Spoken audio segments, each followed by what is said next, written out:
everyone, Kevin Rose here. Welcome to another episode of the Proof Roundtable. This is our chance to talk about all things NFTs. What's going on in the industry? What is hot? What are some of the new projects that we're finding? Just anything and everything NFT related. I am joined by Derek Edwards. Derek, good to see you. Hello, hello, hello. Great to be back. And Priyanka. Pri, good to see you as well. Hey, good to be here. Yeah, so stoked to have you on the show. Derek and I have been trying to get you on the show here for a minute, and you're here. This is awesome. Woo. How you feeling, by the way? that was a small woo. Well, I got COVID over NFT NYC, so just slowly recovering, but feeling good, feeling back. That's awesome. I'm glad you are healthy enough to join us. Yeah, completely. What a crazy event. In fact, that's something that you wanted to talk about, Derek, huh? Was just the madness of all things NFT NYC. Let's get into it, because last week it really did feel like energetically there's this really special thing happening in New York. I actually didn't even get a chance to go into any of the conference presentations or see any of the actual events. But I was busy the entire week because people were throwing events, portfolio projects were meeting up. Tribute, Pri and the DAOs were all doing these get-togethers all through the night.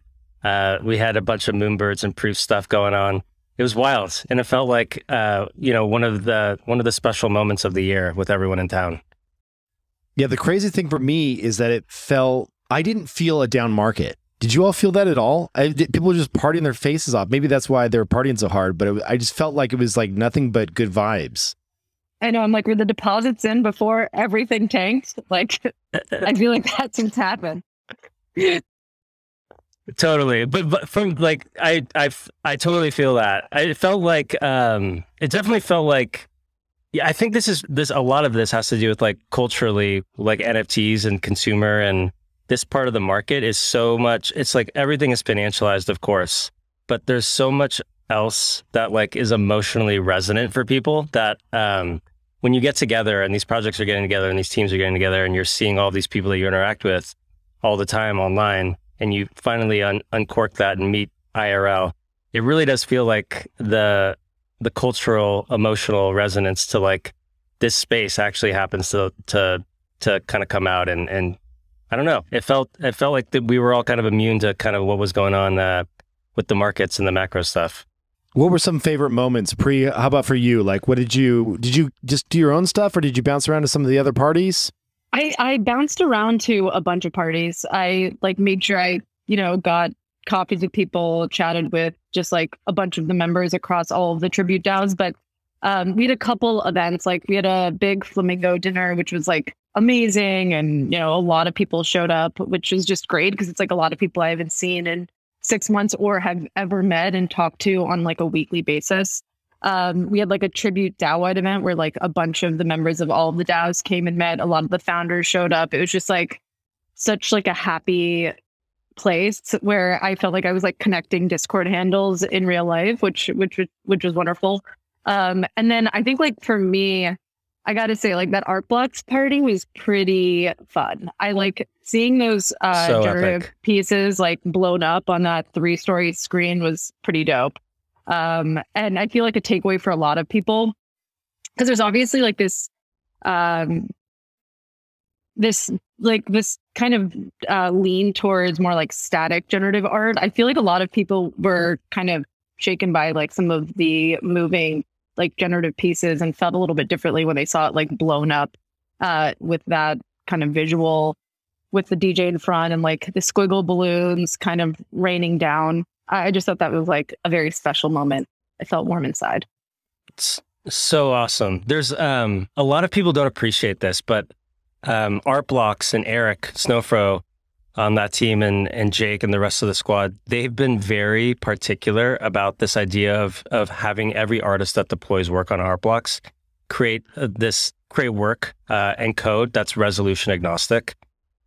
Essentially like future-proofing these works for events like this, but then also not relying on any like external dependency for a resolution or display 100 years from now, right? And so that bar that they've created, and they've had even artists have to rework the code and rework their work in order to like meet that high technical bar. I think this was the first event. I think the screen Pri's referring to is the Samsung Art Blocks event, where Samsung had a screen that was 3 stories high, that was revolving through work. It really was the first time for a lot of folks to see how powerful that design decision was, and to see it in person and just to be in that space with other people was very powerful. I certainly felt it as well, Pri. Yeah, I was pretty lit at that event too. At one point, they were like raining squiggle balloons with QR codes on them, and I was like holding the balloons all night, thinking the QR code led me to like a squiggle mint. And at the end of the night, I was like outside with my balloon. I like popped it, was carrying this like deflated squiggle balloon, and Tyler Hobbs was like, "What are you doing?" And I'm like, "It's true." It was like 1 a.m. and Pri ran up to me. Pri ran up to me at 1 a.m. at this event holding a bunch of squiggle balloons saying, "You've got to get the squiggle balloons because they have QR codes on the back." And I was like, I don't know if that's how it works, but let's do it. And I ended up picking up a few. I know. Tyler what did it do? What did the code do? It just took you to the Art Blocks. It went website. to artblocks.io. Nice. Yeah, it was pretty amazing. Still laughing it was such a fun event, though. That was so fun. I'm so bummed that, I mean, I had a ton of fun throwing our own events, but I missed everything else. Like, it kills me that I didn't get to hang out at the Flamingo dinner or go to the Art Blocks thing. It's like next year I got to replan, maybe one day of Proof and Moonbirds related stuff, and then figure out how to bounce around. Because, like, dude, I think it's a bummer.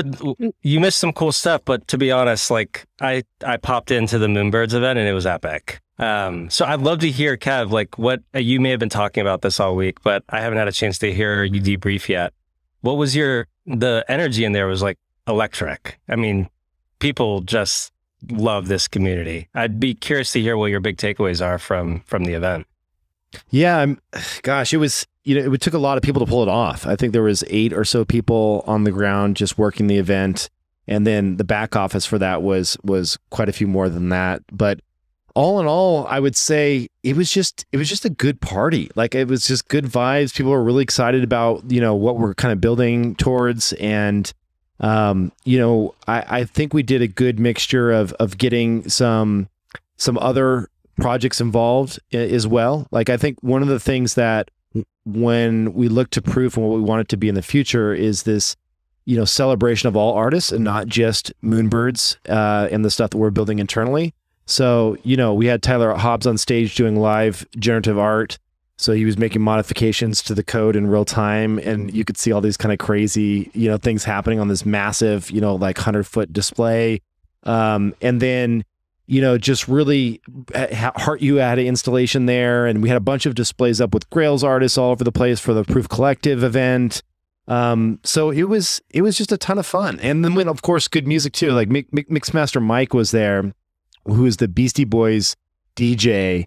And that dude, I mean, I see why the Beastie Boys chose Mixmaster Mike to be their DJ. Like, he's legit good. And so that was incredible. Oh, yeah, it was so much fun. It was so much fun.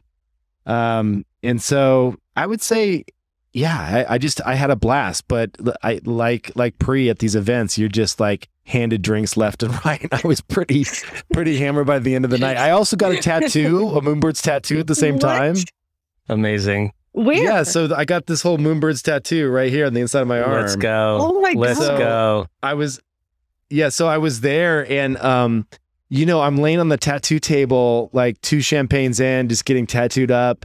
And then, there's like the euphoria that comes from that, and then just meeting tons of people. And David Blaine is there, like sewing his lips shut with like, he's putting like a needle through his lips with thread and like sewing his lips shut in front of the crowd, like out. And I was just like, well, I didn't expect David Blaine to be doing that here. I knew he was going to do some street magic, but that was pretty hardcore. This is what mainstream adoption looks like.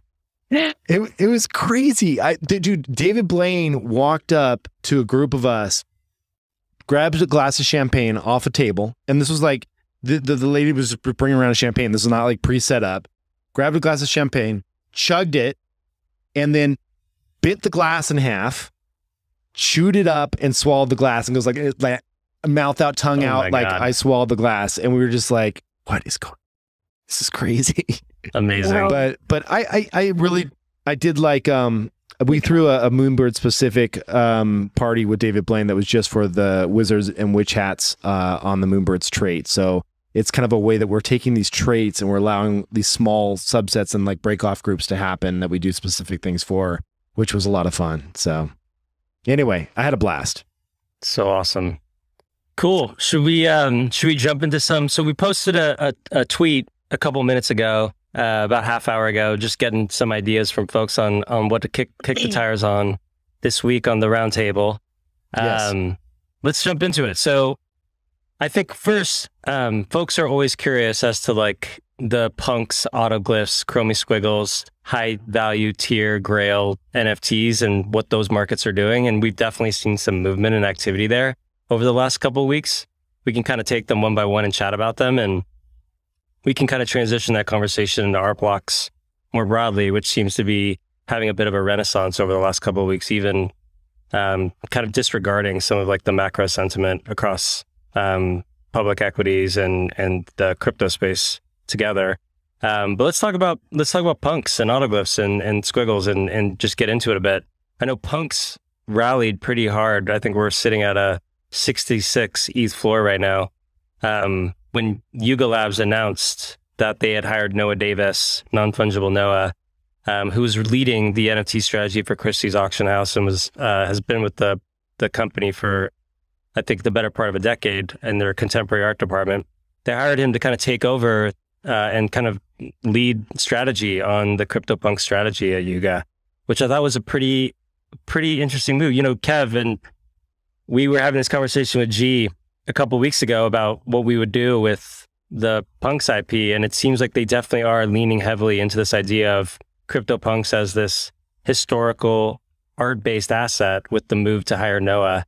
So curious what you both think about this, and what your sense is of how the market feels about it as well. Yeah, Pri, I'll let you start. I'm curious. We haven't heard your take on this. Derek and I chatted about it a couple weeks back. Yeah, no, I mean, I kind of see CryptoPunks more as art and art history, and like probably the first like true I mean, I just think they've inspired so many of projects, and they will continue to inspire so many projects. I think it's like an exquisite collection in the sense that like it's very visible to see like the differences in traits amongst all of them. Most humans in the world probably see a punk and can at least like relate to either the traits or physically relate to them. Like I think they even had like non-binary punks. Like they like really did a fantastic job, I think, on that collection to be like hyper inclusive of everyone. So like to me, there's obviously the art historical component of what it means, but it's also just like such a well done collection. And just like the pixelated look, I just think it's inspired so much. And so I think the direction of actually leaning into that art historical piece rather than maybe taking more of like the Bored Apes approach is probably the right one. I think like hiring Noah was probably a pretty good move. I ran into him at the CryptoPunks brunch over NFT NYC and just like, you know, was chatting with like what he wanted, what his vision was for punks. And I think like, you know, he wants to lean into the art side of it, meaning, you know, giving it its place, having it maybe go on some sort of museum tours, that kind of thing, which personally I see and I think is great. I mean, like, you know, whether or not it becomes more commercialized, we see a punks band, we do this, we do that, and I think other people might run with it. I think, you know, is yet to be seen. But I think kind of taking it in the more like capital A art, not to sound like super cringe, is not a bad direction to really kick off. And I think a lot of maybe the early punks holders that kind of came into NFTs through that lens are probably pretty happy with that. But I don't want to speak for everyone. I think it's an interesting direction. I'm curious your thoughts though, Kevin, and Derek as well. Well, have we had any movement on the IP related issues of punks at this point? We haven't. So in what sense? So, I mean, initially, you know, the punks held back the IP, right? They said, this is our IP, it's our trademark. It's like, we own each of these individually. Yes, you own the NFT, but you don't have the rights to go and commercialize it in any capacity, right? And I think one of the very innovative things that Yuga did, and some of the fear, I guess on one side of the camp, is that, do they turn this into a commercial thing? Do they enable the IP to be commercialized in any capacity by the individual holders even? It sounds like they haven't made any decisions on that. I guess that's what I'm most curious about. Like, do you all think they'll make a move there? And then also, one of the things, and it's a slippery slope, we've seen this with almost all PFP projects, is when you hold a PFP project, the question is when derivative, right? When's the next version coming out? Like if you hold an ape, like what's the next thing you're going to give me, right? It's this like drip of assets that has to keep hitting about every 3 to 6 months. Otherwise, it'll be like, well, I'm on to the next thing, right? There can be that movement, or at least that thinking, like, well, I'm going to get on to the next thing that's going to give me more value. Do you think we'll see this on the punk side? Do you think by holding a punk, you'll get a punks too? Like, will there be that piece of it? I don't know. So this is so I'll say a couple of things about this because it's such a great question. I think the first thing is when Yuga made the acquisition. So this was back 6 months ago. When they originally made the acquisition, they stated that they were going to allow holders of CryptoPunks to have the same commercial rights as holders of Bored Apes. Now, I don't know if any documentation or any literature or anything else or any exposing of like exactly what that looks like in terms of the rights and the lines around those rights. I don't think any of that literature has been created yet, or at least shown to the public. And if it has, then somebody can jump into the comments and correct us. But I think that's their intent. I feel like there's like a banner I feel like there's a banner on the CryptoPunks website that's like, we've released all commercial rights to punks. I don't know. Have you guys seen that? There's not much more than that from what I remember, but there is like some banner that I remember like someone sending over that kind of indicates it's like Yuga Labs acquires CryptoPunks and it's giving commercial rights to the community, learn more. I haven't actually. Yes, right, I see that. Yes. So this is the announcement that I think I remember seeing as well. I don't know if any actual documentation has been created around this announcement. I know that their intent is to do this, but and maybe they've created something that the public is workshopping right now, or that folks internally are workshopping. But I think that to Kevin's question, and to I think Pri just like linked this perfectly. I think the intent is to give these types of rights that they gave to Bored Apes to CryptoPunks. That's the direction that they're heading. I think the second piece that you asked here, Kev, was, well, what does that mean for Yuga's role over the punks IP in the future? Are they going to continue to drive persistent value to these PFPs, or knowing that like that's kind of the playbook by which the value continues to get created in holding these assets over time? And I think this is where the hiring of Noah Davis, who came from Christie's and is purely looking at things as someone who worked as someone in the contemporary art market for a long time. I'm not sure that those things are compatible. It almost feels as if they're saying, and maybe there are elegant ways by which to treat this as a historical art piece and a historical art collection, and give persistent value that doesn't dilute that kind of halo effect around these things as artwork. But I think hiring Noah was taking a stand and saying, we're seeing these things less as utility assets, which can be incredibly valuable, to your point, Kevin. And we're seeing them more like these valuable contemporary art pieces that happen to use blockchain as a recording format and get culturally popular before anyone else. And that will always be significant. And these things will always retain value just by virtue of where they sat and how they created this lineage of NFTs. That's my sense, but I get that, but where's the business case for that, right? Because remember, Yuga did purchase these assets, right? They bought MeBits and they bought CryptoPunks, right? So I didn't hear a final price, but if I had to guess, I would say 500-ish million, maybe more. I don't know, but I imagine it was some combination of stock and cash. Let's just say, I mean, it's whatever it was a lot of money, right? Like it was definitely a pretty penny. So if that's the case, if you're Yuga and you're bored sitting here and you're like, okay, we purchased this asset, why? Just to make it a art piece? Just to let it, you could have just assigned it to a nonprofit then, like there's some plan here. There has to be, right? It's a great question. What do you think, Pri? I mean, I don't think that they need to. I actually think that, and this is a personal opinion, but I do think that their credibility increases when you're like attaching yourself to a pretty important historical, like PFB collection. I don't think you need to do much with it for it to generate value. I don't like, do we know if like the secondaries of punks actually go to Yuga Lab? Because maybe that's just it. It's just like, there is no secondary. Oh, right. There's not. Yeah. So, I mean, it's just, I mean, I don't know. I think it's more just, it's a good question. I don't know what the business case per se is, except for like it adding more credibility to Yuga Labs, just being like an iconic set. Brand cachet kind of. Yeah. I mean, I think that's enough. I think like if they keep punks as is, that's plenty. And maybe even like just elevated from like an art perspective, I think it's perfectly fine. I'll also say they do have exposure to the collection. So they did buy Matt and John when they made the acquisition for Meebits and for Punks and the IP associated with both. They also bought 423 CryptoPunks from Matt and John. Mm-hmm. So there is exposure by proxy of just holding these historical assets for them if they are able to like retain some brand value and like continue to create these things as a historical artifact.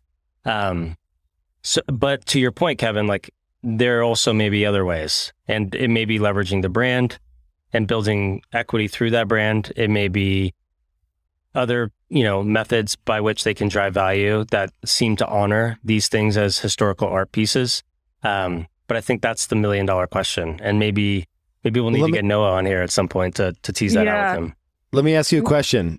There's an optional, I'm just making this up. There's a website pops up. There's an optional little serum that's sitting there, and you can connect your wallet, and you have your punks in there. It's optional. Do you drink it? Or do you keep your punk clean and pure? It's a really great. Pri, what would you do? Clean and pure all the way. And that's, I mean, the truth is like the audience of punk holders might feel the same way as Pri.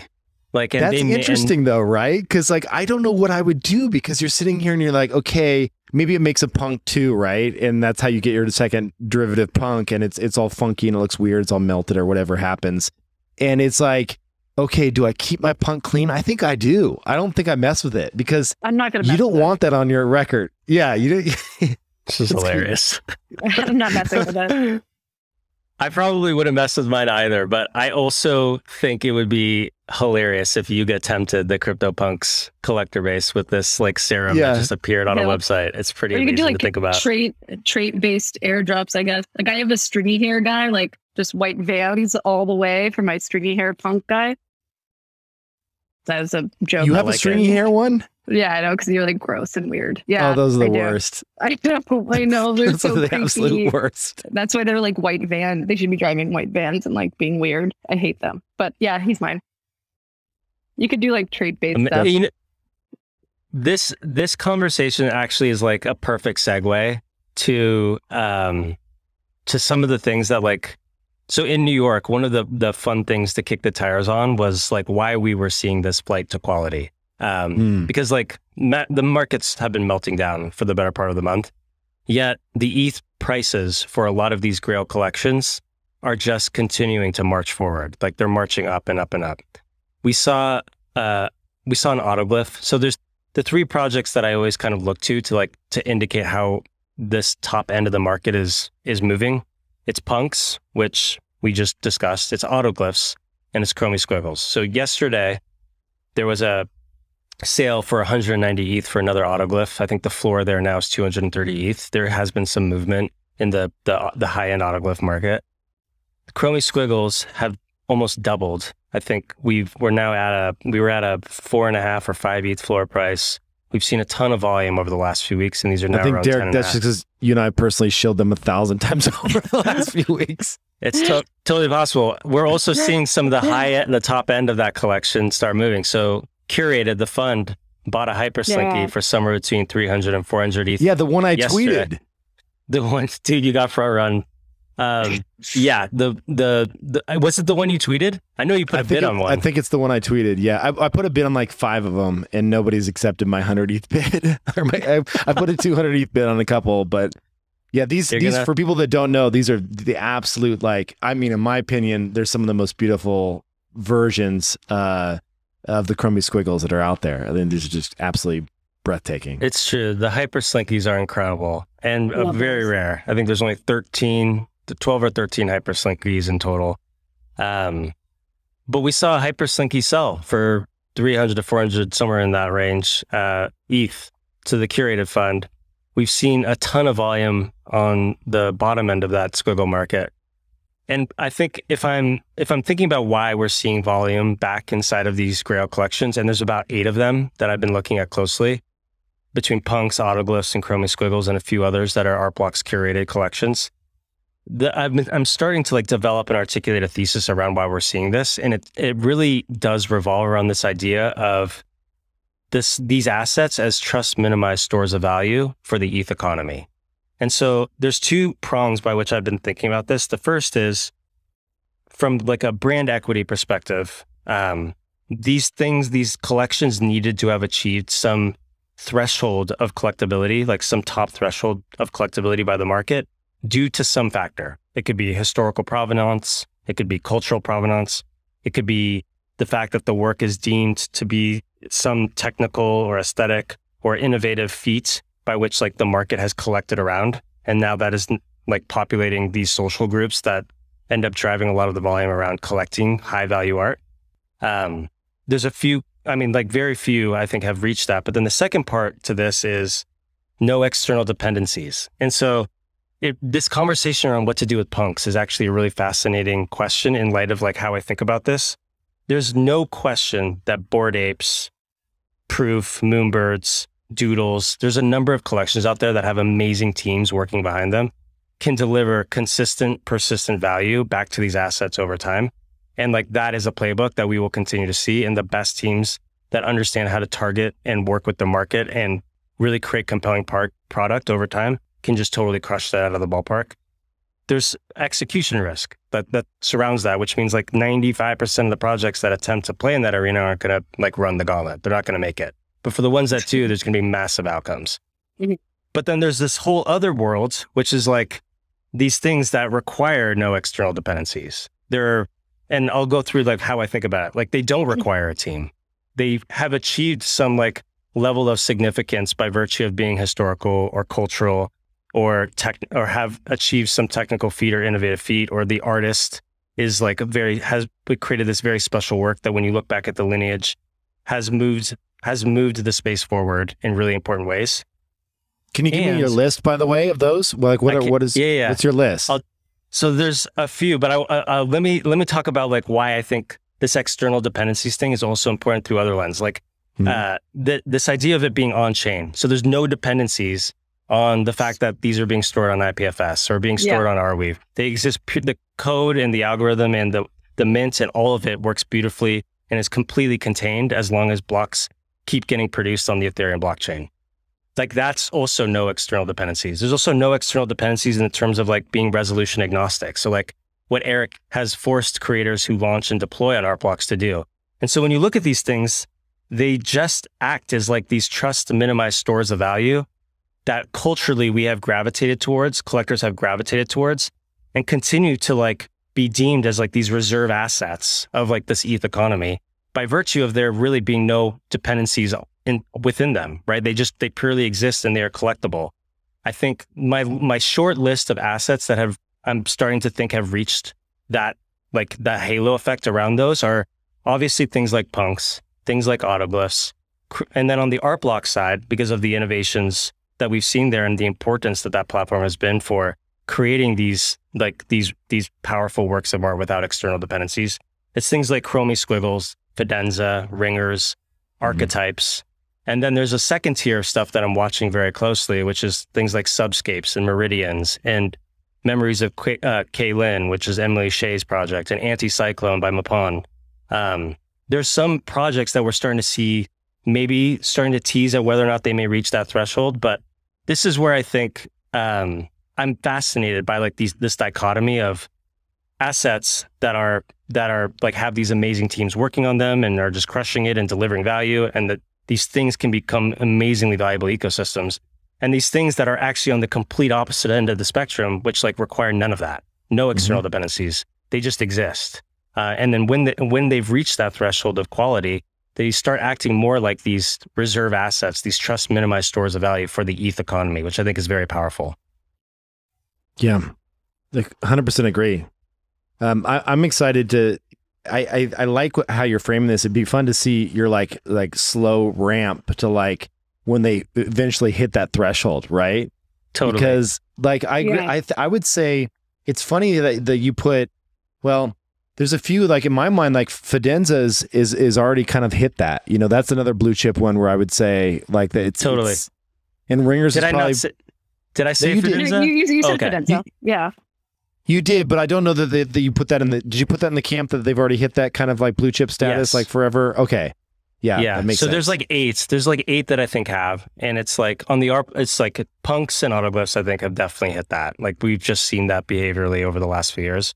I think the ones that have hit it, but more recently, are just based on how we've seen the market react to these pieces during periods of upswings and downswings, and these collector bases grow over time, and how they're being talked about.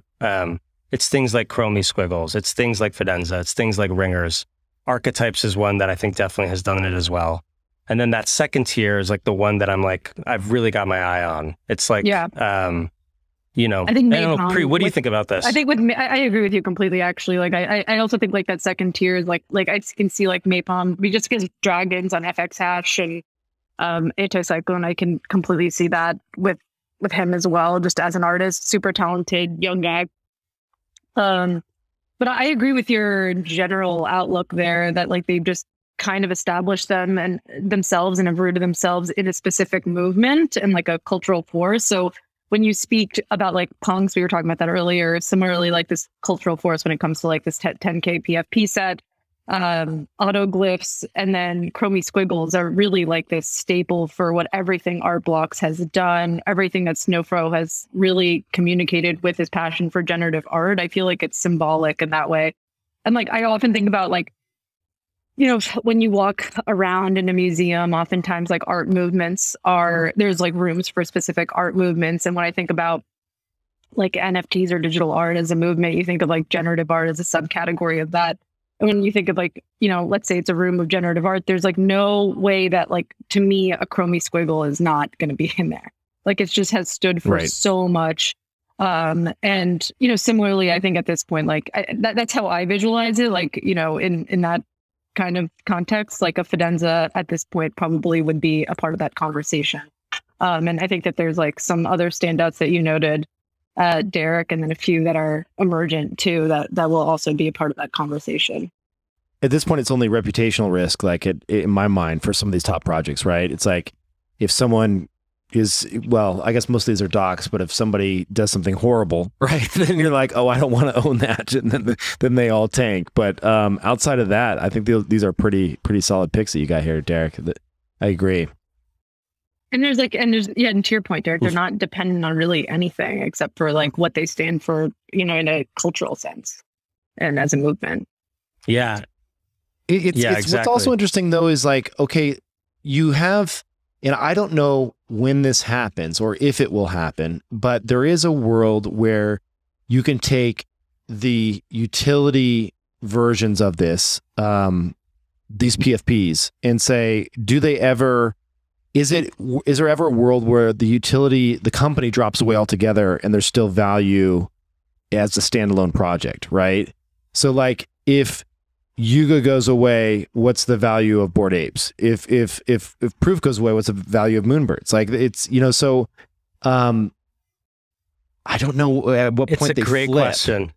Like like you're asking, like could projects that started out as like having utility baked in and having like be in that first bucket of great teams crushing it, building these global communities, could the centralized organization or the team that's driving that value fade away and these things stand alone as collectibles or high value collectibles in the future? I think the answer might be yes. Yeah, but I don't think we've seen. I don't think we've seen anything come there yet, or like go in that direction yet. I'd be curious to see what happens over the next few years. But my suspicion is there's probably a couple of these utility baked PFP projects that end up becoming so powerful, so valuable that they also these collection sizes aren't very small. Like we're talking about tiny amount of units in terms of like the total addressable market of people that will be storing value in NFTs in the future. And my sense is that there will probably be ones that are PFPs that are able to make that jump just by virtue of them having become Schelling points for value, and people recognizing that these are things to store value, and even if there is no team driving value through them persistently at that point. Yeah. Yeah, the CryptoPunks one is interesting in that for me, I was talking to a very like traditional banker at a very big bank, and he's like, you know, senior VP level. He's like, oh, these NFT things you kids are doing, the crazy, you know, and he's like, what should I buy? You know, like what should I get into? You know, and for me, like the only thing I can say that he will recognize is CryptoPunks, right? Like he may understand Bored Apes, definitely not Chromie Squiggles, right? But punks are just like that I feel so comfortable now just being like, yeah, you should just get a punk, you know? It's like it. I literally almost bought a punk the other day just because I was like, I love this punk and it's a safe bet. And I have such a strong thesis around that project. Well, it's also like, I'm not going to I'll never look back in a decade and be like, I gave that guy the wrong advice, right? Like there might be bumps along the way where something loses 20, 30, 40% of its value, but I don't think a decade from now, they're going to be this cheap, you know? So I'm pretty confident in that. So it's interesting to think about how these things get shared socially and how more of the old school world comes online, the old money comes online, and what they end up buying when that happens, you know? Totally. This is actually, we should, we had a question on the tweet thread. I asked for topics from the Proof community and outside the Proof community. One of the questions that somebody asked was for us to kind of walk through the Damien Hirst currency drop, which has some interesting narratives happening right now, and some decisions that need to be made. This was mintdog.tez. So Mintdog, we're gonna try and walk through this for you. Pri, do you want to kick us off and maybe tell just like quick background on who Damien Hirst is? I can share some color as well, and any knowledge you've got behind the scenes around the currency drop and maybe his career more broadly. Sure. I mean, I think, Damien Hirst is a fairly well-known artist from the traditional art world. I think he's played around with a couple of different mediums. I think he's well-known, but he's like well-known for a lot of like the dot kind of, he's a contemporary artist. So like the dot paintings, he's done a lot of like the butterfly works as well. He also like did these like pill, they're almost like 3D, like pill type cabinet work. So he's like, pretty prolific, well-known artist, oftentimes featured at like the auction houses and whatever. And so I think that Damien Hirst jumped into the NFT scene. I don't even know when the project was launched. I want to say was it over a year ago? Maybe a year ago. I think it was July. I think it was July of last year. I think that's this is like the 1 year cycle, right? And so it's kind of this interesting experiment where, people can, he has like 10,000 of these physicals that he did a while ago of like the different colored dots with different names for all of these. And it's basically giving the collector the ability to decide whether or not they want to burn the digital and redeem it for the physical, or, hold on to the digital for the rest of eternity. And so it kind of leaves the decision up to the collector. I think the time frame is coming up. Please correct me if I'm wrong. I again have to like refresh on this, but I think it's like August you have up until as a collector to decide like when you want to burn for the physical. Yeah. And so it's like the supply shift is obviously going to change a little bit because, presumably people are going to burn for the physical. I actually, funny enough, just got one of my physicals today. So we'll see how that goes. Maybe I'll unbox it live. Do you want to open it? Do you want to open it live on the pod? Yeah. You guys continue talking as I open this. So while Pri's doing that, I'll add some color. I just got the Wikipedia page up. So cool. Damien Hirst, as Pri mentioned, very well known for his spot paintings. It's one of the more recognizable motifs in contemporary art. He is a very, very popular contemporary artist. He has his work, For the Love of God, sold for $100 million in August 2007. Wow. He's had a very successful contemporary art career. He one of the works that some folks may be familiar with is he took preserved carcasses of things like a giant shark, a sheep, a cow. He suspended them in a container filled with formaldehyde. There's actually a very famous book on contemporary art called The $12 Million Stuffed Shark, and it was using that piece and that work as a vehicle to talk about the contemporary art market and the dynamics of it. So yeah, fascinating transition from very prolific contemporary artists into the NFT space last July. We got pre-opening up the piece right now, and there's 10,000 of them. July 2021 was when currency was announced. There it is. Oh, let's see it. If you're watching the video. Pri, do you want to describe it? Yeah, it looks so cool. Wow, I could see like the little dots on it. It looks like freshly painted. But yeah, this is like, yeah, I mean, just to describe it for those who don't have video, there's just a variety of color. It's as Derek noted, his like fairly well-known motif of like the spots and the dots. And so these are just collected. I forgot the name of this one, but I wonder if it's like indicated. I think they may be also like behind it, like his like signed at the bottom here, and then like stamped and sealed and everything. So just to, it's very cool. I feel like bad touching it. The cool thing about this is he's known for his physical work, and there is unquestionably a demand to hold that physical work. And the last time you are going to be able to burn your NFT for a physical or keep it as an NFT is July 27th. So we're pushing up on somewhere between like 3 to 4 weeks left to make that choice of whether you're going to burn or not.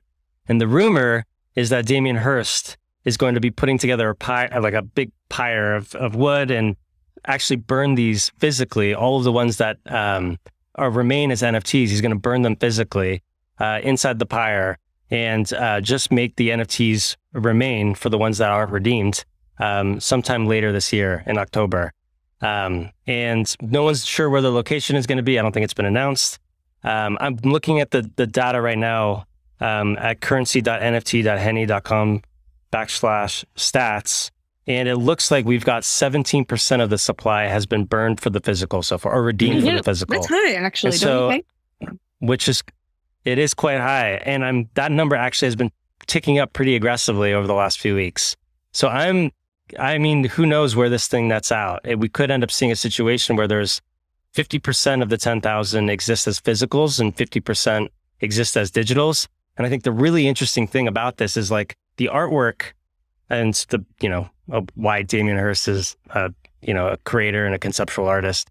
The artwork isn't just the work itself, but it's this idea of like the audience playing with where things may be valuable in the future. Is it the physical? Is it the digital? And like they are as much a part of the creation of this art piece as Damien is. And so you can see a situation where 3 years from now, 5 years from now, 10 years from now, there's markets that have been created for these physical pieces and these digital pieces that are actually quite different from one another. Mm-hmm. And if you believe that these things will accrete in value based on the fact that he's largely been a physical-based artist in the past, and that's where his work has been valuable, throughout his career, that's certainly one direction you can take. But then there's probably a whole class of people out there that I myself am one that think that these digitals are actually going to be quite valuable in the future. Just knowing everything we know about how powerful trust minimized technology is and NFTs are, and how these things really act as programmable stores of value. So fascinating experiment. I don't know, Kevin, what are your thoughts on this one? Well, I have one question, and I say this, please know that I don't have my hater hat on. I just have my, I don't know the answer to this hat on. Let's go. Which is, I heard that I didn't buy this a year ago, and I was really close. And the reason I didn't is because I heard he wasn't actually making the artwork himself. Like he had students in there doing the dots for him. Is that true? And is that normal? Maybe that's normal. Maybe you have a production team when you're doing 10,000 of these and that's just fine. And he signs the back, and it's like inspired by, but his brush actually never touches the canvas, and it's maybe that's the case, right? Like, so there is a long lineage of artists who have used teams and studios to make work, right?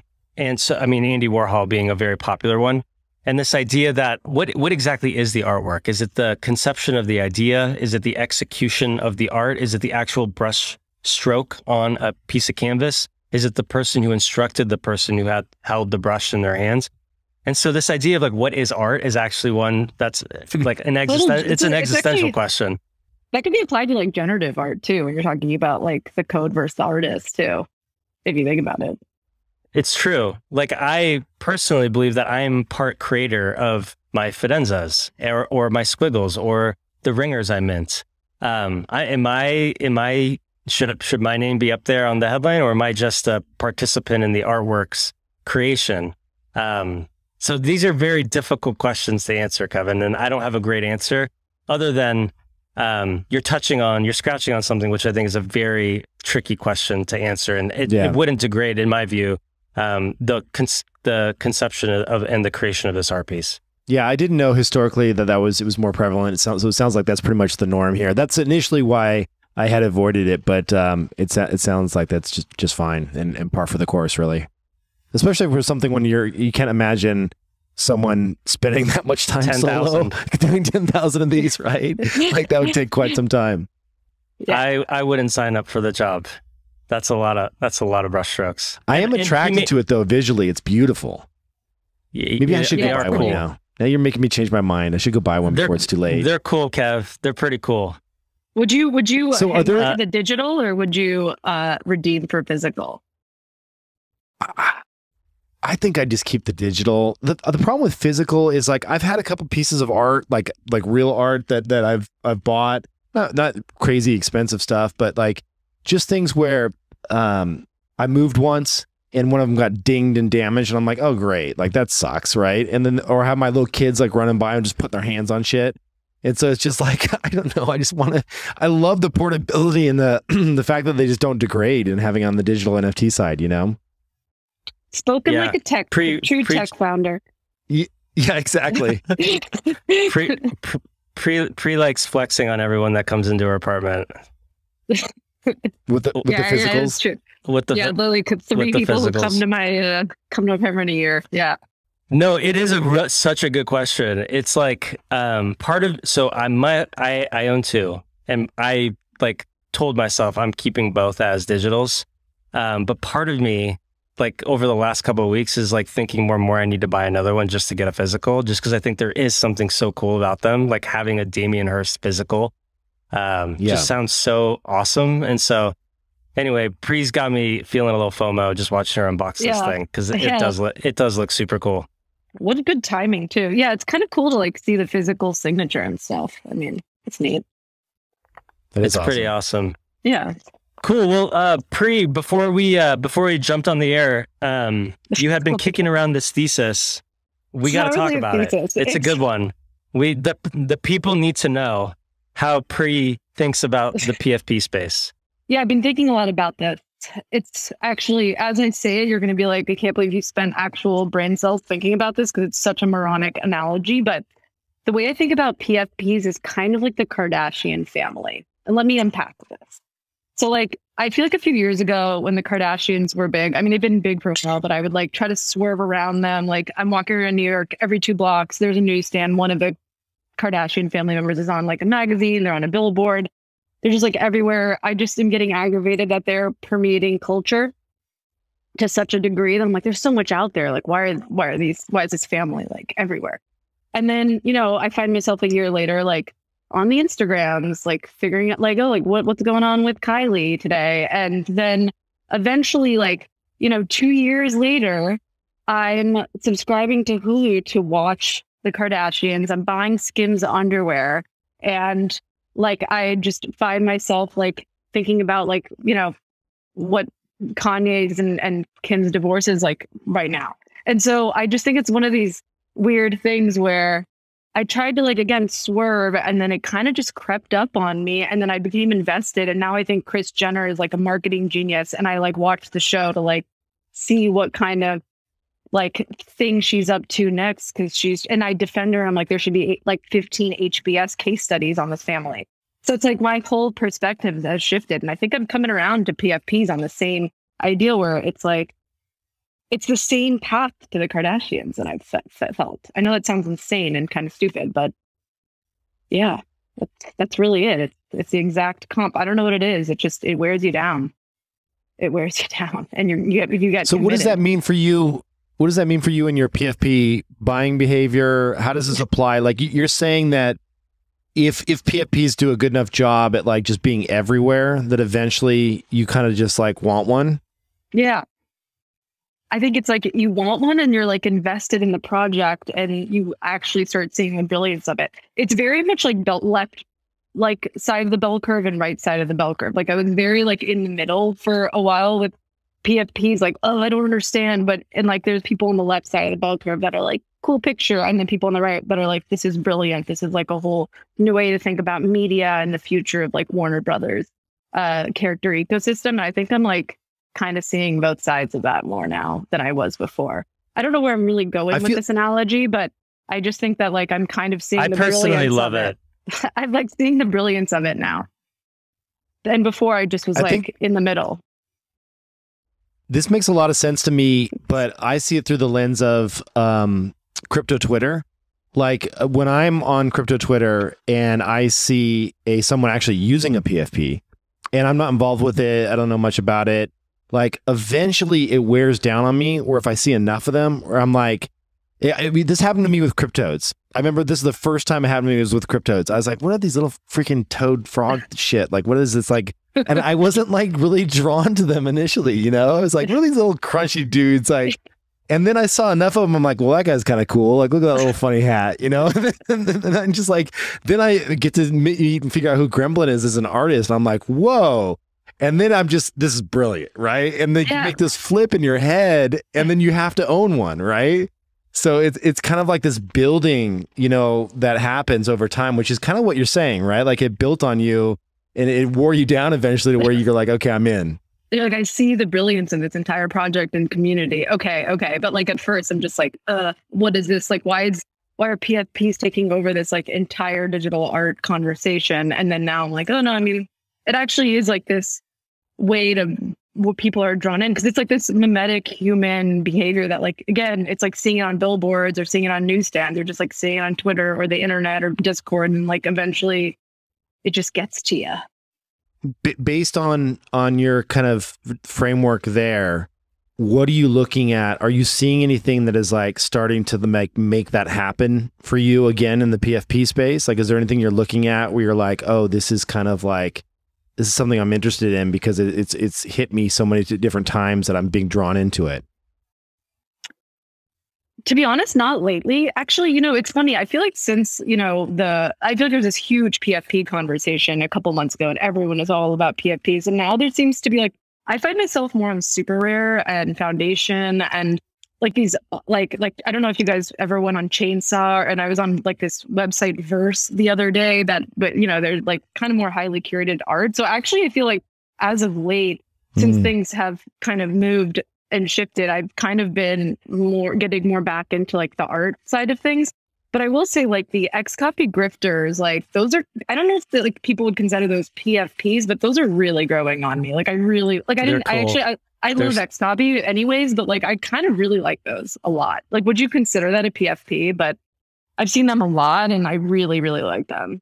I'd like to get one, hopefully one day. I would consider it a PFP. I think it's a very cool project. And yeah, X is a legend. Yeah, Absolutely. That's kind of like this cross section of PFP and art.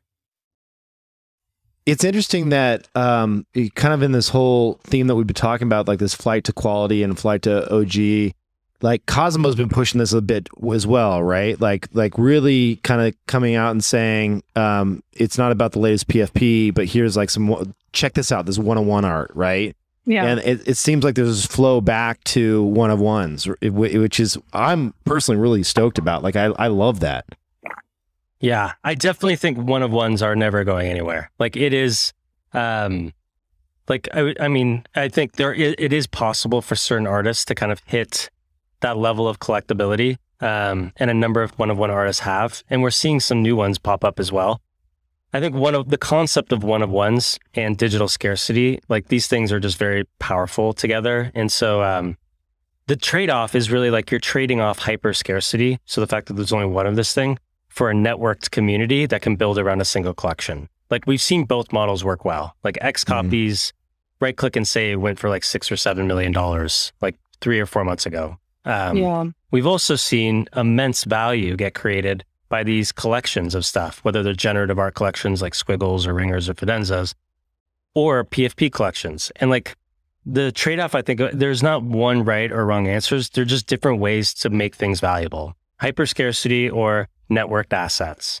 And I think my collecting style has always been around networked assets. I love networked assets because when you have more community, you have more eyeballs. When you have more eyeballs, you have more ability to like, share information, build brands, create like these very powerful network effects around single collections that create markets for things. Whereas with one-of-ones, you're really relying on the artist. But to me, they're just like, they're both very powerful mechanisms to make things valuable. Yeah, it is crazy, totally. Isn't it? Because like there's when you have the network effects of a connected community, then you get a depth of market there that you can always sell into, right? So, if you want to go right now and sell any top 10 PFP, you set it at slightly below floor, and it's most likely going to be sold in 24 hours. It definitely will be sold in 24 hours. Yes. Like there's always that market. Whereas, you have something that is a one-of-one of a lesser known artist that doesn't have a big collector base. You may be sitting for months waiting for someone to pick it up, right? So that's the tricky piece of it. But that said, what kills me is you go to Super Rare and you look at the old X copies and you see people that originally bought them and they're picking them up for like $500 a piece or less, right? Dude, just like, it's the worst. So dude, I wrote this piece, You're Sleeping on Crypto Art, in 2020, mid 2020. Literally all of the artists I put in there, I just should have gone and bought. Like I had X copies. You should have not wrote the piece. I should have not wrote the piece. I should have just collected all the work I was talking about in this piece, because frankly, these things were going for under $10,000 each when that thing was published. So it's painful just to like go back and look through how like the price discovery for a lot of these works. I will say that just like collections, like a collection of Squiggles, collection of Punks, collection of Fidenzas, and so on and so forth, just like collections can create like this network value, single artists can create that networked value as well. Yeah. So like X copy is definitely a networked artist at this point.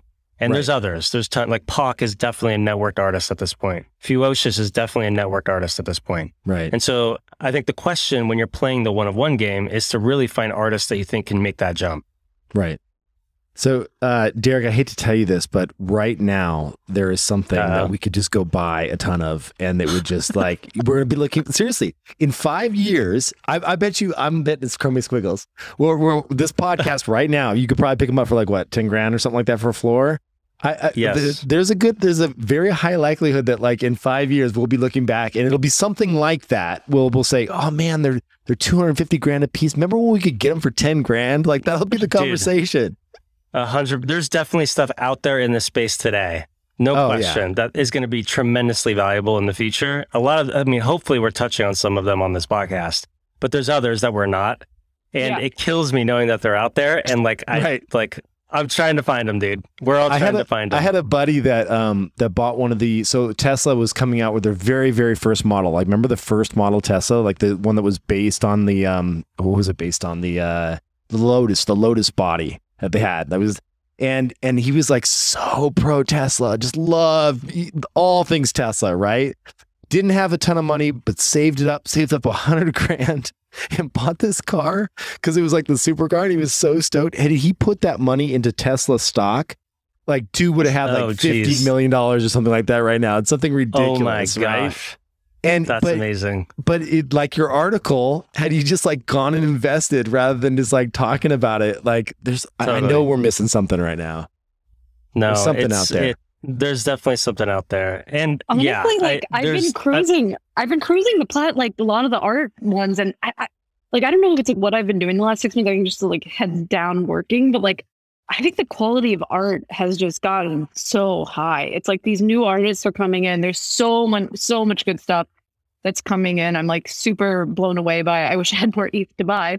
But even like, I think like the last, this season of Art Blocks has been like so good too. So I still think that there's opportunity for people. It's not like, obviously there's some, as we said, like some projects that are just like in this strata that's maybe at least for me, like unattainable.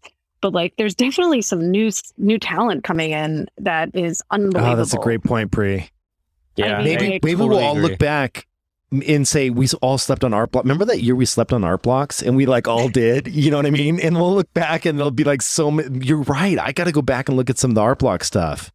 So I have been double backing over super rare stuff and art blocks curated. And I picked up a bunch of stuff in the last week and a half just because I'm feeling what you're feeling as well, Pri and Kevin. There is amazing work that's being dropped right now. And the USD, like the dollar value of ETH is at a point where you can jump from USD to ETH into like these potentially like very important pieces of work. And there's immense value to making that jump at a point when things have dipped so low. I'll also say just pairing that with like the quality of the work that's been getting dropped. These artists aren't leaving. Like many of them are very interesting, have incredible points of view on like the work that they create and share with the world. And yeah, there's some really cool stuff on Super Rare and Art Blocks right now. It's been fun to kind of pick over and just dig in on both of those platforms. And frankly, Tezos for that matter too. Like Tezos is pretty. No, I mean Tezos is. There's a lot of really, really, really amazing work on there, and it's pretty attainable. It's not crazy, out of the ballpark of many people I think could maybe pick up something there that are just very high quality. I was just gonna say that, and I was thinking about too, like John with all the J's.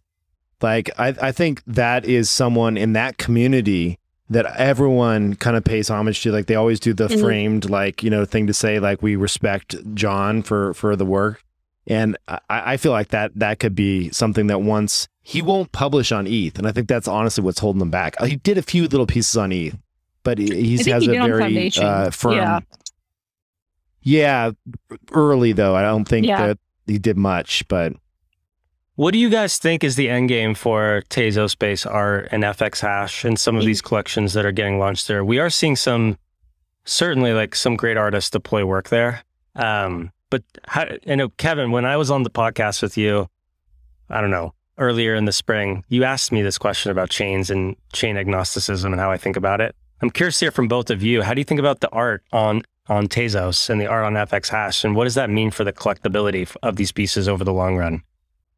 For me, to be honest, I'm torn here and tell me if you all disagree with this, but I feel like Tezos had this really hip underground thing going on for a hot minute, and everyone was all about it. And I was expecting it to blow up in a massive way, and I don't feel like it ever. Like all of a sudden, then the conversation and volume, a lot of the volume shifted to Solana. And it was like, wait a second, like what's going on over here? But in a different way, not attracting the indie crowd. But I don't know. I just haven't seen it really get to that mainstream adoption that we see ETH NFTs that I thought was going to happen. I thought there would be a flip, but nothing, not a flip, but I thought more of the ETH crowd on the NFT front would seep into Tezos. And I don't know, unless I'm missing something, I didn't see that happen. Pri, what do you think? I hope there are more people coming on to Tezos shortly. I mean, I don't know if their ambition is just to collect art that they like, or they feel like maybe there'll be some cross-chain compatibility. I don't know what the intent of the actual collector on Tezos is. I will say, I mean, just to take the, I guess, counter narrative there is like, I mean, Hen, that platform it blew up. There was so much great art on there. I think a lot of like the artists that are on ETH, they even like use that as like a launch pad because it's like free to mint and it's just kind of easier for them to have a little bit of like a sandbox there. And that's costless. So I think that there's a lot of really great artists that are coming through. But like, even though that, the demise of that website, I mean, FX hash has kind of emerged from that. And I don't think that community, because of that, and I think actually Seth from Byte Moments made this point, like that kind of it toppled a little bit, and then this kind of emergence through FX Hash happened because that community was so strong and organic, and it's very art forward. And I don't know. I think that there's a future there, but I don't. It depends on it's just not going to have the volumes or the collector base or whatever that ETH has. I don't think, but yeah, I think that there's something there. There's something very kind of nice and organic about the community there that I tend to gravitate towards. So I don't know what that means maybe for how it relates to Ethereum, but you are seeing a lot of the artists that are proliferating on FX Hash also doing quite well on Artbox later or other drops on ETH mainnet. So maybe I wonder if we see how that relationship will work between the artists on different chains. I pulled up a couple stats here for us all to consider. Over the last 30 days, just NFT sales volume. So in a rolling 30 days, 671 million on ETH. Solana number 2 at 111 million. So let me go with buyers as well. On Ethereum, 207,000 unique wallets buying, and then Solana 151,000. And then Tezos all the way down at number 10, actually underneath Wax, which is crazy. It was only 3.23 million in volume and 9,851 buyers, which is nuts. That's so small. So small. Have you guys bought NFTs on Solana? I bought a few. I haven't actually poked around there. I wonder how that's going. I've bought some Solana NFTs. We've found at just the fund and the investments we make that a lot of projects that are focused on that intersection between gaming and NFTs are deploying on Solana, as a preferred architecture. I've been playing a fantasy basketball game called VBA. It's one of our portfolio companies on Solana, and that's based on NFT based players that you set your lineup, you compete against others. It's essentially pulls the information from the players that you set in your lineup, runs them against the other players on the NFT based players on the other lineup, and spits out a winner based on all the probabilities of how a game would shake out over 4 quarters. So I've been enjoying that one, and that's like an NFT game. That's cool. I'll talk about it later, on one of these episodes. But having fun on Solana for some of the gaming stuff, I think they've done a good job of attracting that crowd. Yeah, that makes sense to me. Awesome. All right. What is next to cover? We got a question, and some of it is about what we just talked about. We got a question from somebody in the comments. For people new to the space, how do you think about engaging with NFTs right now? How are you thinking about collecting them, understanding them? Maybe, you don't have a ton of ETH to start speculating, or you don't have a ton of ETH to start going after one of these top grails. How would you participate in the ecosystem of NFTs to expand your knowledge, to potentially, ramp up and potentially have some fun and maybe find some undiscovered gems? If you guys were coming in for the first time, how would you think about it? And some of it may be related to what we just talked about. On platforms like Tezos. I think Tezos is obviously a really low cost option to get involved with some really high quality art, to be honest. There's a lot of great indie artists on there in that HIN ecosystem that are producing just fantastic works of art in the sub $100 range, which you can collect, which is great.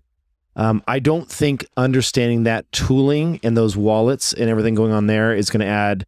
I mean, you'll get a little bit of value there, and that you'll understand a little bit around gas and purchasing, but if you want to get on Ethereum and you want to experience what it is to work with Ethereum wallets, I would say, to your point, Derek, about the more and Pri about the more recent, art block stuff, it's why not just get involved there? If there's, I don't know what the current art blocks drops are. I know that not all of them are selling out, but what is I have to look at the current price point and see how, where that's at. If people want to start collecting some of those, that's certainly a great platform to collect on.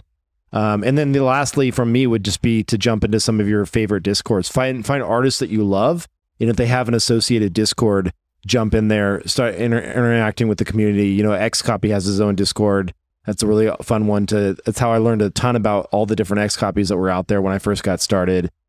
Pick your favorite artist and find the communities that are surrounding that artist. Love that answer. What about you, Pri? I would suggest something similar. I think the first like line of even before even buying anything, I think is like trying to engage with like different communities. So I think like for me, very impactful discords at the time were like the CryptoPunk Discord, like just the lively chatter and what people were talking about there. The Art Blocks channel. I've been actually like I was telling you, Derek, like kind of kicking back, like watching Block Talk again. Like I used to be on Block Talk and like just kind of at least I just watching. leave it up. Yeah, like I feel like It's the I've just been I kind of was just caught up in whatever and other discords and stuff, and it's like I think just kind of participating in the conversation, seeing what's out there. A lot of people also share cool projects like in those discords that are like smaller and more niche, but it's like a really great way to discover new things. I think like to Kevin's point, if you really like an artist, like most of them have their own respective discords, and also a lot of like the platforms at this point, like Super Rare has, you know, their own discords. People will probably engage on like specific artists there. I'm sure, you know, Foundation, all these platforms at this point have their own artists. You could even dig in to find like smaller communities like that are talking about this kind of art and NFTs, and just dig in there. I think that there is like opportunity to get things that aren't crazy expensive if you just kind of follow what you like and just persistently like make friends on the internet. I mean, obviously Twitter is a great resource. I think like just educating yourself. I also think just being safe too, like not to be like that person, but there's just a lot of weirdness online. So you just have to be like thoughtful about that when you want to buy something or someone DMs you on Discord.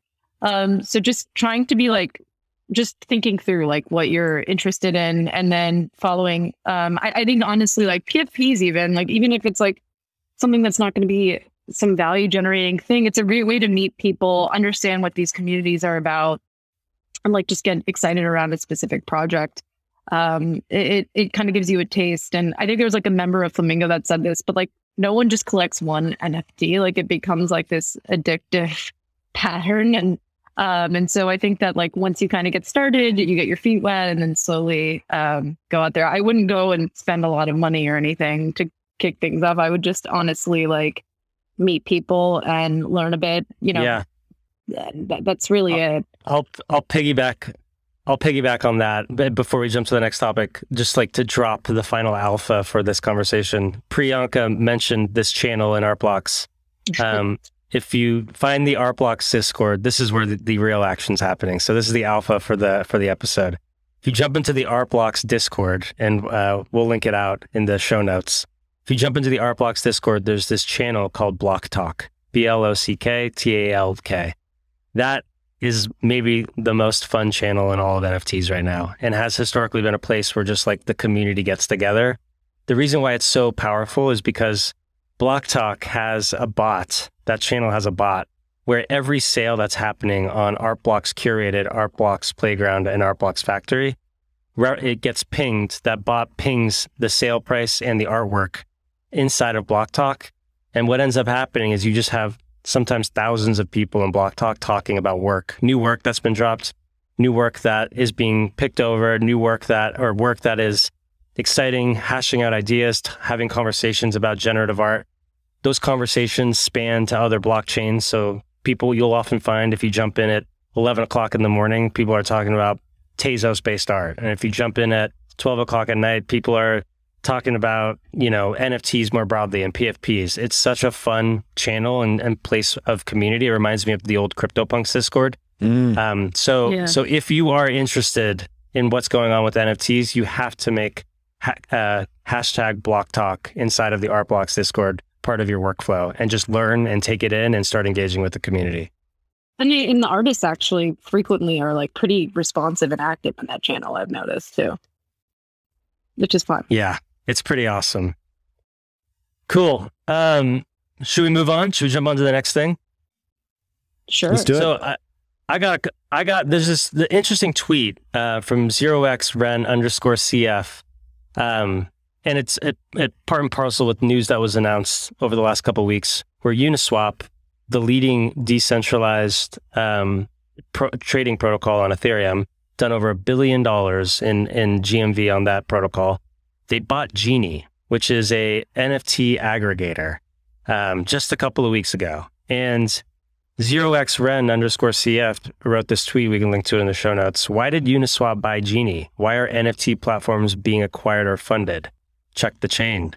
ERC 721 transfers, ERC 721s are the standard for NFTs. They're now happening as frequently as ERC 20 transfers on Ethereum. And so it's clear that there's this macro trend that's happening where not just are NFTs accreting value. If we look across the landscape, it's unquestionable that there's a number of NFT projects, especially with NFTs at the core and heart of those projects, that are gaining serious momentum across every vertical. But now the transfers that are happening with these NFTs are now happening as frequently as ERC 20 transfers, which have historically been the medium by which value moves on the Ethereum blockchain over the last 4 or 5 years. So I guess my question is, just to kick it off for you guys, like, how do you feel about this? I mean, like, it sounds like two things. One, Uniswap, which is an ERC 20 based trading platform on Ethereum, is now getting into the NFT game. And it looks like OpenSea just bought Genie's competitor a few months ago, Gem. And so we're seeing these aggregators get rolled up into some of these bigger organizations.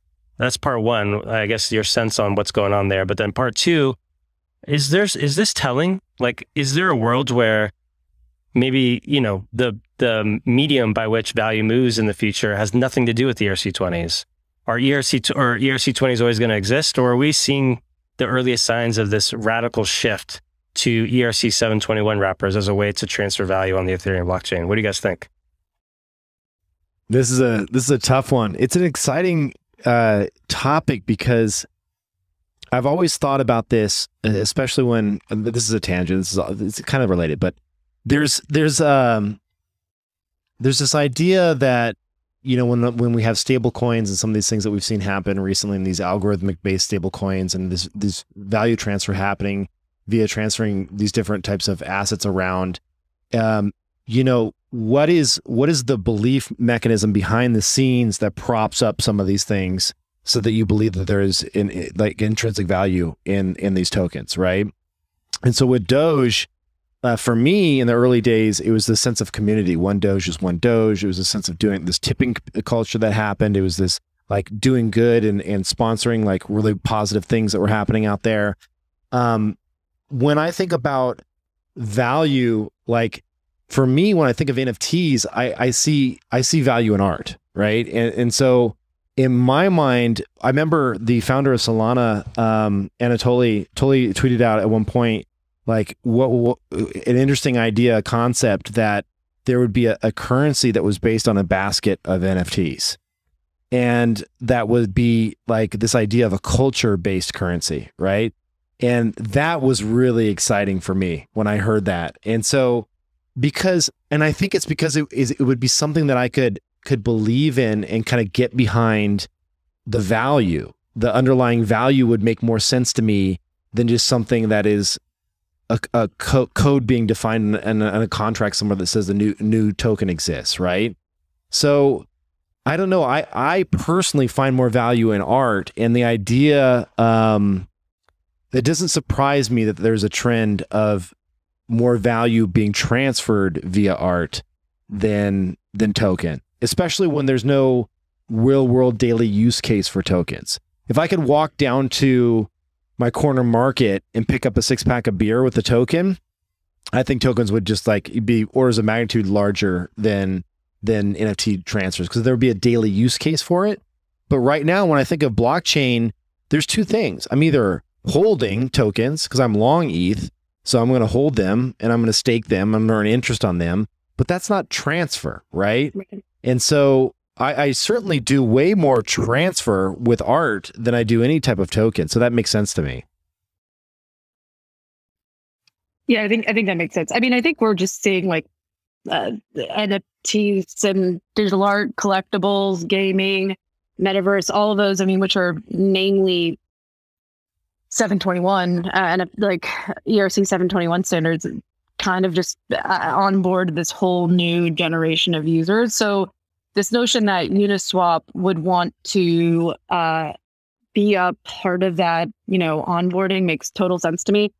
Philip, a member of Flamingo, noted, I think there's like a Bankless podcast, Hayden talking about the acquisition, and I haven't listened to it yet. So I don't know if this is like going to be correctly paraphrased, but I think that like he noted on that podcast that Uniswap wants to be not only just like this place where ERC-20 are transferred, but they want to be like the place where all tokens are transferred. Like the actual standard or type of token should be abstracted away from the transfer from one party to another, or one, individual to an entity, whatever it ends up being.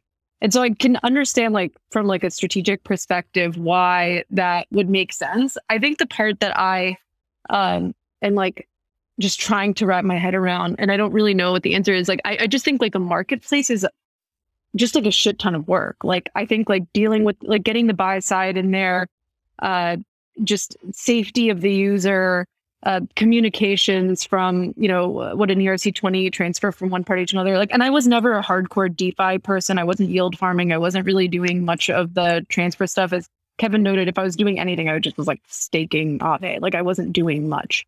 And so I think, I feel like those are two different, like ones of,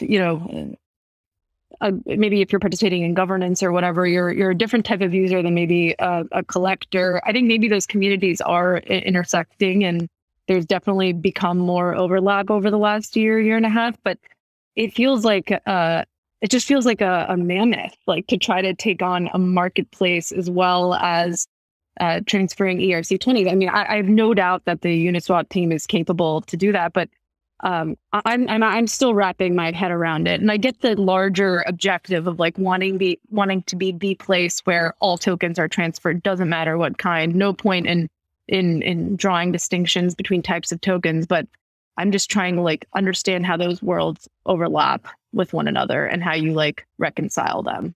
Not to sound like a downer, but I think that's just where my thought process is right now. I'm at a loss, kind of.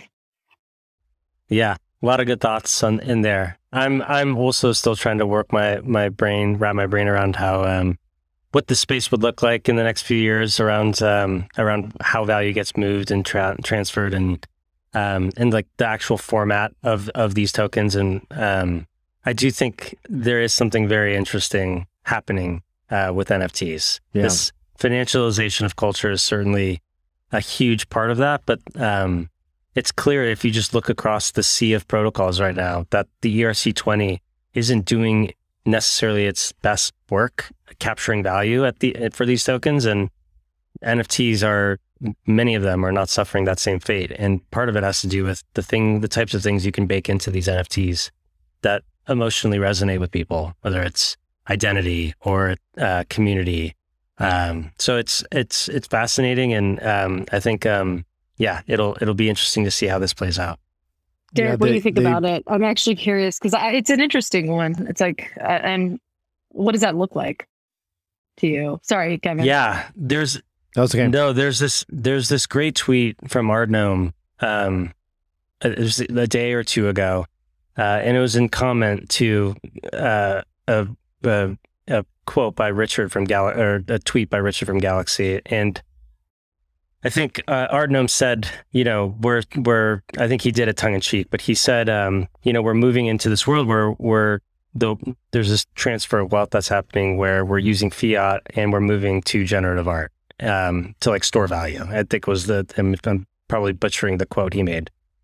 But and I retweeted it, I thought it was very funny and witty. And I thought it's like a pithy kind of fun thing to think about. But I do think that there actually is some like existential truth to what we're seeing here, where the financialization of culture is creating like these really powerful network effects. And these assets, these NFTs, are starting more and more to act like money. Like they are not just storing value, but they're very, the profile of these being on this global trust minimized ledger where you can send NFTs to anyone, anywhere in the world at any time without frictions, starts to make these wrappers and the value inside of these wrappers look like digital money.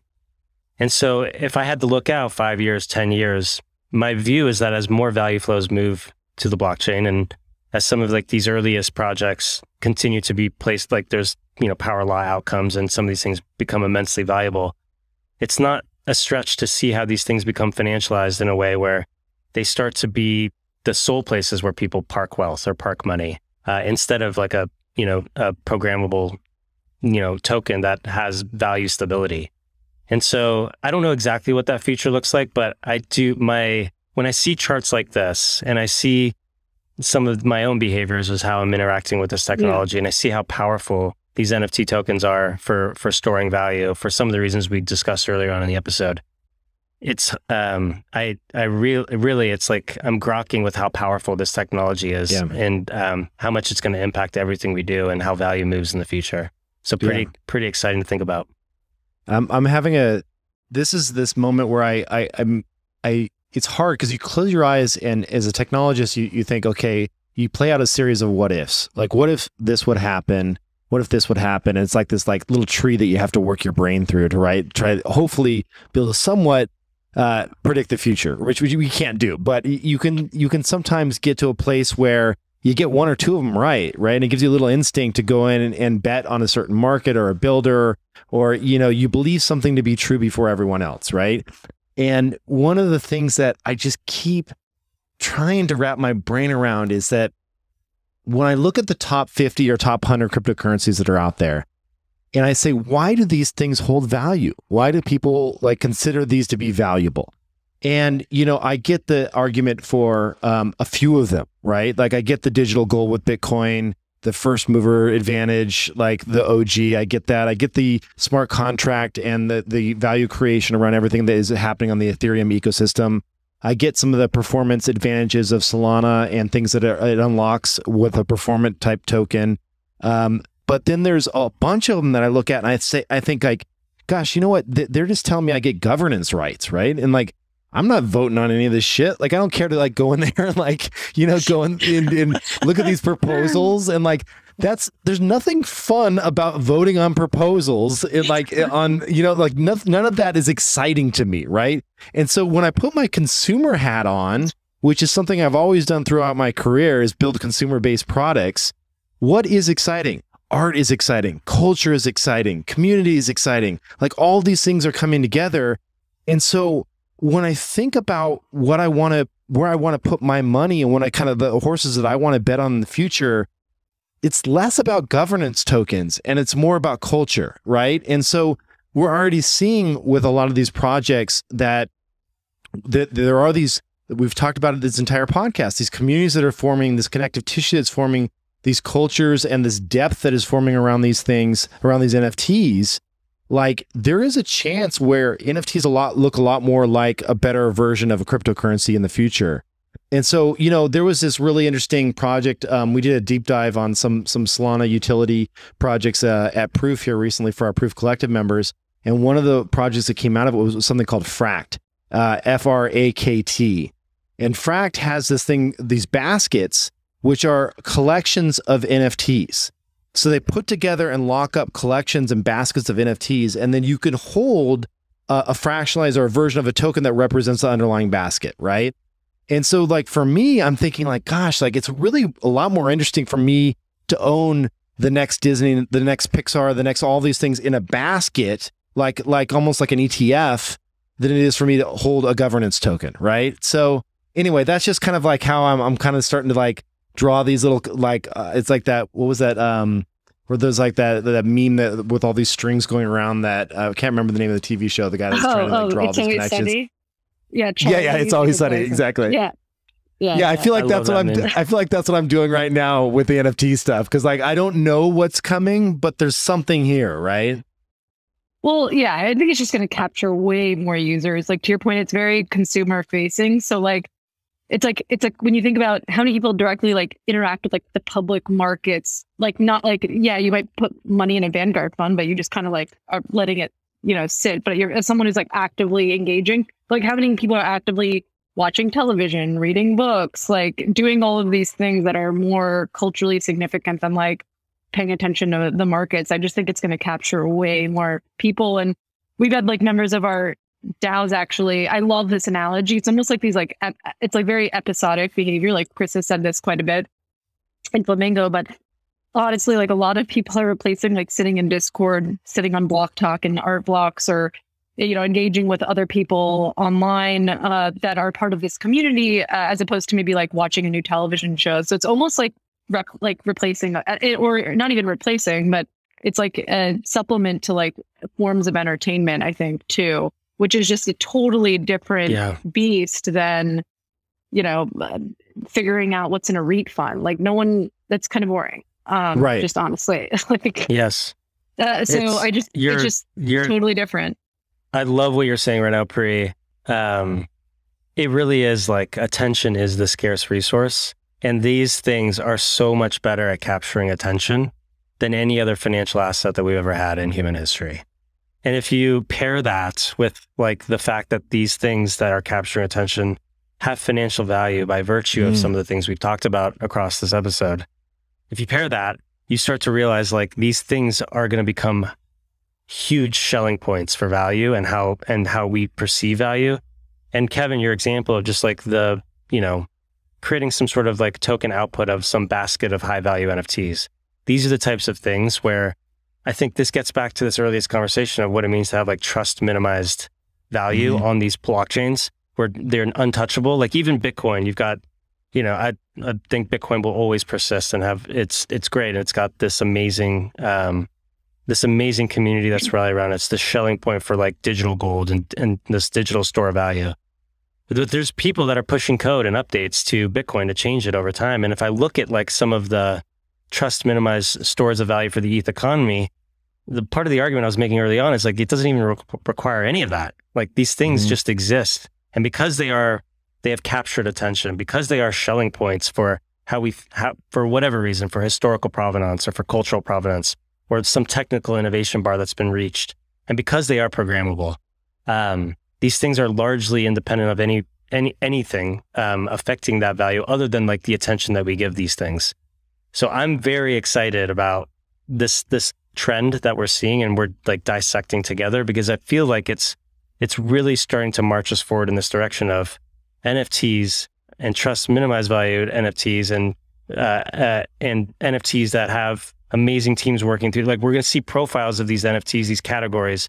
They're going to, all of this is going to be valuable, and these are going to increasingly become financialized. And as more people come into the space, they're going to see, they look across the world right now and think about where to park money and store value. They're going to see this technology and these assets as being the best places to park value anywhere in the world. And so I'm very excited about what we're seeing here and continue to be geeked out on this technology. Yeah, same. Me too. Cool. All right. Should we end it there? Let's do it. That was fun. Pri, I mean, you added so much great commentary and value. Please do come back. We love Pri. I know. We really do. I love you guys. We've been begging Pri for months to do this episode. So and then she's like, I got COVID. Graced. Like we don't even know if that's true. Just giving you a hard time. Well, this was so much fun. I love doing this. Thank you all for taking the time. Thank you. Have a good weekend. Go to buy some crummy squiggles right now. Let's go. Let's go. All right, that is it for this episode. Thanks so much for tuning in. If you would like to help us out, head on over to proof.xyz and click on the reviews button at the very top and leave us a 5-star review. Thanks so much. Take care.